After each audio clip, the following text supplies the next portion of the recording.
कोयटा में अंग्रेज़ दौर का कायम एक ऐसा सरकारी स्कूल भी है जहाँ पर बच्चों को तालीम के साथ साथ मुख्तलिफ हुनर भी सिखाए जाते हैं। आइए स्कूल में जाते हैं और यहाँ पर जो असातिज़ा है और जो बच्चे हैं उनसे बात करते हैं कि वो यहाँ पर तालीम के साथ साथ कौन से हुनर सीख रहे हैं।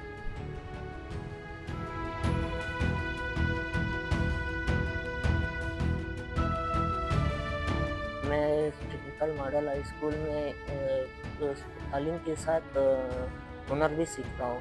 हुनर में हमको फ्रिज का वायरिंग सिखाते हैं और बिजली वायरिंग सिखाते हैं और टूल्स नेम सिखाते हैं और यहाँ के माशाल्लाह असातिज़ा काम बहुत अच्छा है। और आगे अगर हमको जॉब ना मिला तो हमको हुनर हमारे हाथ में हो सकता है। काम मुश्किल नहीं है, काम आसान है अगर हम अपना ज़हन तौर पर हुनर पे लगाए और सबक पे लगाए। तकरीबन 15 साल मेरे 7वीं क्लास में हूँ मैं। यहाँ पे हम लोग तालीम के साथ साथ हुनर भी सीख रहे। हुनर में हम लोगों ने अल्हम्दुलिल्लाह बहुत कुछ सीखा है। अपना घर का फिटिंग कर सकते और बिजली के वायर कटिंग कर सकते, मशीन बना सकते, वाटर मशीन बना सकते, कपड़ों वाली मशीन बना सकते। इसमें मुख्तलिफ चीज़ें हम लोग बना सकते और क्या कहते हैं फ्रिज, जूसर और AC मुख्तलिफ चीज़ हम बना सकते हैं।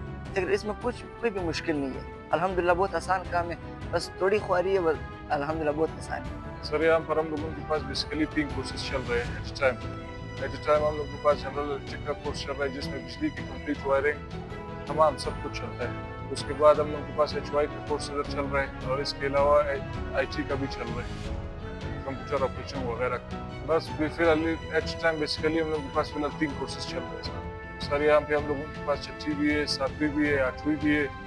सर डेली हम लोगों के पास सब क्लासेस में से एक ही क्लास लाजमी आता है और उनका क्लासेस होता है। उसके बाद वो लोग फिर अपने क्लासेस में वापस चले जाते हैं। इसके अलावा सेकंड टाइम भी हम लोग के क्लासेस आए, फिलहाल अभी तक शुरू नहीं हुआ, स्टार्ट नहीं किया हुआ है, लेकिन वो भी 2-3 हफ्तों में स्टार्ट हो जाए। बहुत अच्छा है सर। हुनर के हवाले से वालिदैन भी बहुत खुश है, स्टूडेंट्स भी बहुत खुश है और काफ़ी इंटरेस्ट भी लेते हैं काम के हवाले से।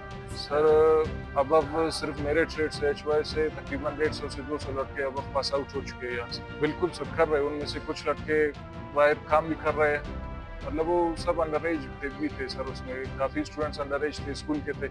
इस वजह से वो लोग इंशाल्लाह अपने स्कूल की तालीमात भी कर रहे हैं, उसके साथ साथ वो लोग प्रैक्टिस भी कर रहे हैं।